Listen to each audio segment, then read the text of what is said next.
This week we're taking a look at a boxing book written by an undefeated champion and his trainer.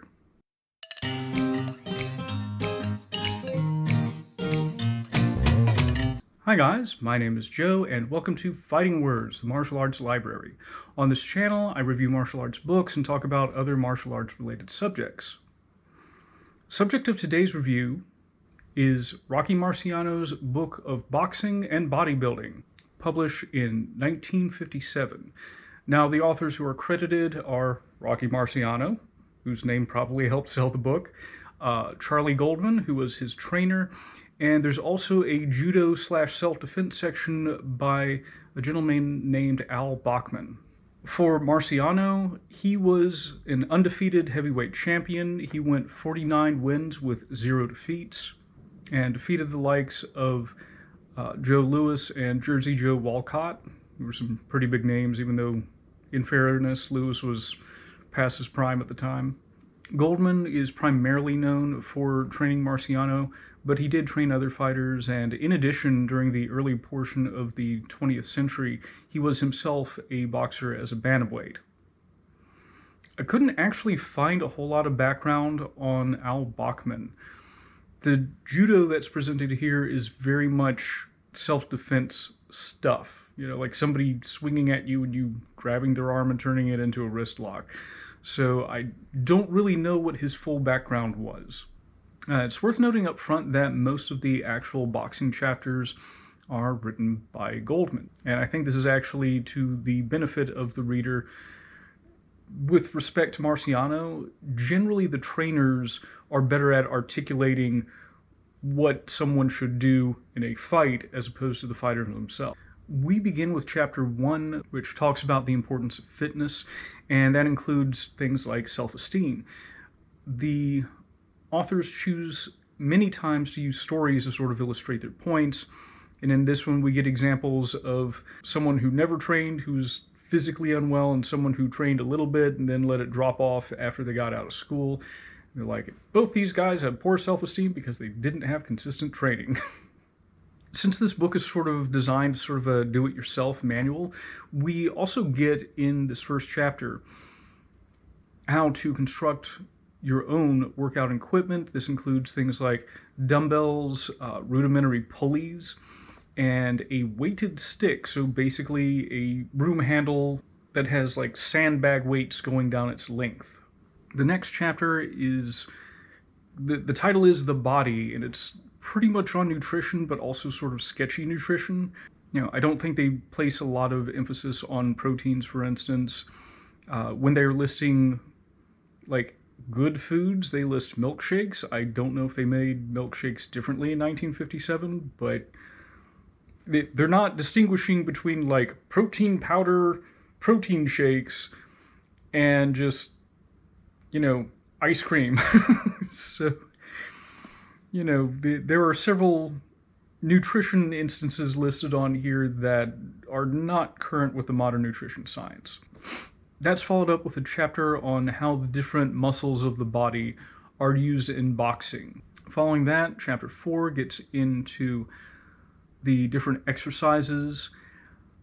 A lot of these are sort of dubious. There is one that is addressed as a biceps exercise, but it's basically a bent over row, but in the illustration, as you can see, the back is curved and not flat, which is going to place a great deal of strain on the lower back.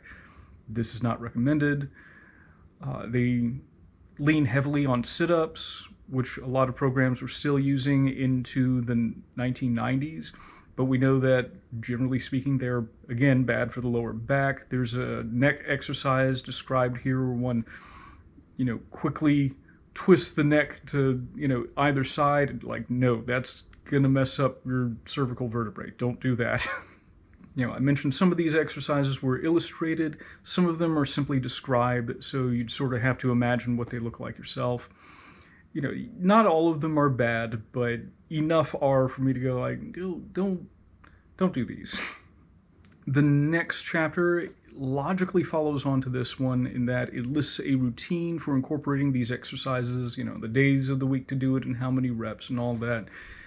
Again, based on the nature of a lot of these exercises, I don't recommend it, but historically speaking, here they are, and it does make sense in the context of the book. Finally, we start getting into the actual boxing section in Chapter 6. It's actually titled How to Begin. This begins by showing the basic stance, or as they call it, a pose. And they will describe the basic linear footwork, what we would call box stepping, move your front foot forward and then slide your rear hand behind if you want to move forward.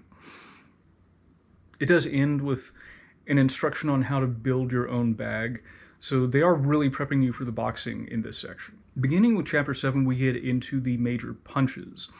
So obviously the jab, the cross, there's the lead hook. They also include a section on the hook to the body, which, given Marciano's style, was particularly important. They also talk about the uppercut, both the lead and the rear uppercut, as well as the bolo punch.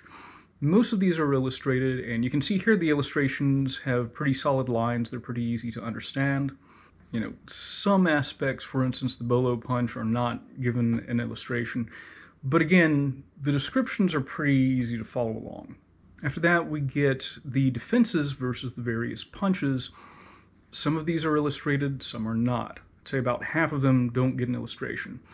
But building on the previous chapter, what it does do is, for instance, the first defenses you learn are against the jab, which was the first punch presented.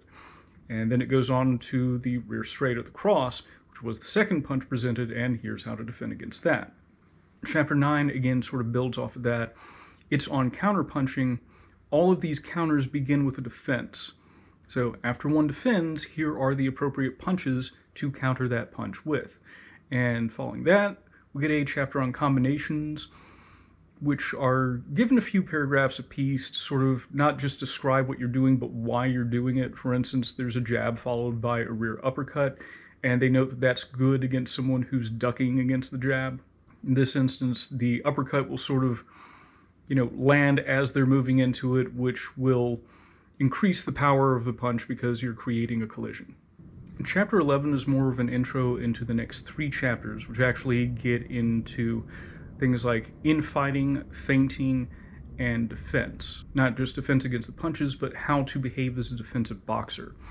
So for the chapter on infighting, they give advice for both the shorter fighter and the taller fighter. For the shorter fighter, obviously, they emphasize getting inside, freeing one's arms, and really pounding the midsection. For the taller fighter, they're talking more about how to post and control the shorter fighter and keep them from getting on the inside. The chapter on feinting is pretty brief. It just covers just a few basic feints like the hand feint, the head feint, the shoulder feint. And then we get on the chapter on defense, and that's more or less about clinching and covering. So not necessarily defenses against specific punches like we had in the earlier chapters. This is more like, okay, you're hurt, now what do you do? The next chapter, chapter 15, is on sparring. And this goes over the type of equipment you'll need, how to choose a good partner. They mentioned don't get in there with a show off, because they're not going to be a very good sparring partner. They're going to be more interested in hurting you than actually helping you get better. And they actually discuss a little bit of, how to cool down after a sparring session and what to do for that. Now, chapter 16 is on a fight camp, and both Goldman and Marciano have tons of experience in this. So this actually describes, I'll typically get up at this time in the morning and go for a run, and then I'll do this, and, toward the evening I'll do this, and I'll eat this much, and, pretty informative on the type of things that a professional fighter living in the 1950s would go through in order to prep for a fight. We also get a chapter that lists several boxing tips. Some of them are somewhat vague and not necessarily helpful, like getting to the top of the boxing game requires a lot of determination, which, duh, okay. I don't really think that needed to be said. Meanwhile, there are other aspects that actually help out with the physical part of boxing. Like they say, jumping and hopping around isn't good footwork. You should keep your hands in front of you. This will make you good at both offense and defense. So despite me sort of making fun of that one statement, in general, it is a pretty good chapter to take a look at. Now, something interesting about the following 3 chapters is that they are done in a narrative round-by-round style. So we get a chapter on being a taller fighter versus a shorter fighter. So you are the taller fighter trying to keep away a shorter fighter. The next chapter is being a shorter fighter trying to get inside of a taller fighter. And then the 3rd chapter is sort of a thought exercise on how Marciano would beat then champion Floyd Patterson. These were really fun to read because, again, they are given in a round-by-round style. And it is given a narrative. So, I move in and he throws a jab and it grazes my head as I duck, but I don't pay any attention to it. Things like that. I don't think that's an actual quote, but it's done in that sort of style. So I think those give a little bit of insight to someone who has been in the ring as a taller fighter, as a shorter fighter, who's got all this experience. And in addition to sort of being really fun to read, it is, I think, educational in a way that simply reading about here's how to punch isn't quite the same. The final 3 chapters are on that self-defense style of judo. There are no illustrations here, which I think really takes away from things. A lot of it is also along the lines of, somebody swings at you and you grab his wrist and then twist it and he'll flip over. Anytime you're snatching somebody's hand out of the air, I don't think it'll work. There are a few other things like striking someone in the throat with your stiffened fingers or on the side of the neck with the edge of the hand. I think historically this gives some insight into self-defense judo. There might be some useful things in there, but without the illustrations, if you don't have a background in any sort of standing grappling to begin with, any sort of traditional judo or jiu-jitsu, I don't think it would be particularly useful, and I do hesitate to endorse a lot of what I read in that section.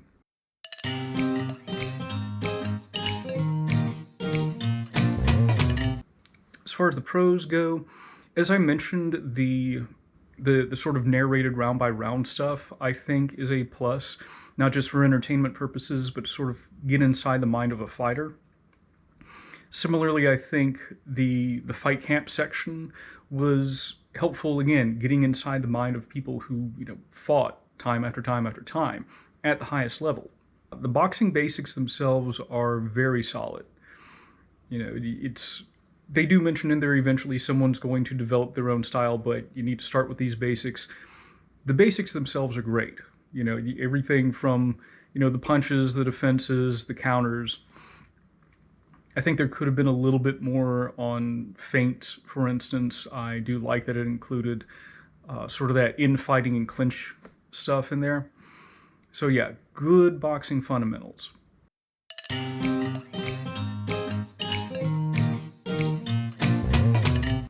As far as the cons go, again, the most obvious thing is anything doing with nutrition and most of the stuff having to do with the exercises. This is not a good nutrition guide or exercise guide. I would not recommend it for those purposes. There's actually a channel, I guess I'll put a link in the description, called Boxing Science. If you want to learn the science of being physically prepared for boxing, go check out that channel. This is not the stuff to go for. As well, I know I mentioned several times that not everything that was presented in here was illustrated, and that did take away from the presentation overall.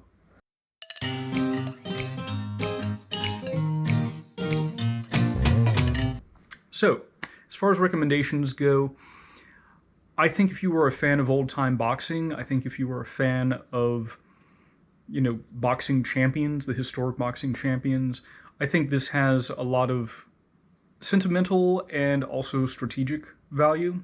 There are definitely aspects of the boxing game that have changed. Even some of the clinch work would be more difficult now because back in the day, they did not sew the thumb of the glove to the rest of the glove. So you could sort of clamp down on the guy's elbow. They don't do that anymore. The thumb is attached to the glove, so there are some parts of this that you just can't do these days. But by and large, I think this would be good for that. If you have an inkling on boxing for self-defense, this could also be a good starting point. Again, with the talk of, some of the clinch work going on in here, I think that would be helpful. And you don't need to worry about whether the thumb is attached to the glove or not. And obviously the punches are sound. Most of the defenses will work pretty well against bare knuckle strikes. If you're interested in that, it's also good. The only non-recommendation I can give is, again, if you're looking for anything on nutrition and exercise, this is not the book for you. Well, that's all I have for this week. If you would like to see more reviews like this, please feel free to subscribe. If you liked what I did here, please hit the like button. Helps out the channel. And please leave your thoughts in the comments. I do read every comment, and even though I'm usually late or never getting back to the replies, I do appreciate it when people share their thoughts on the videos. I publish long-form videos every Friday. Most of those are going to be reviews, so keep an eye out for that. I also do shorter videos on Tuesdays, and twice a month, on the first and third Monday, I do Media Fight Mondays, where I break down fight scenes from movies and TV. So thank you for following along with me. If you would like to sponsor a video, like a book review, please feel free to donate to my Ko-fi account, or if you just want to help out the channel, help out poor little old me, who doesn't do this for a living, please feel free to donate to my Ko-fi account. Once again, thank you for following along, and I'll see you later.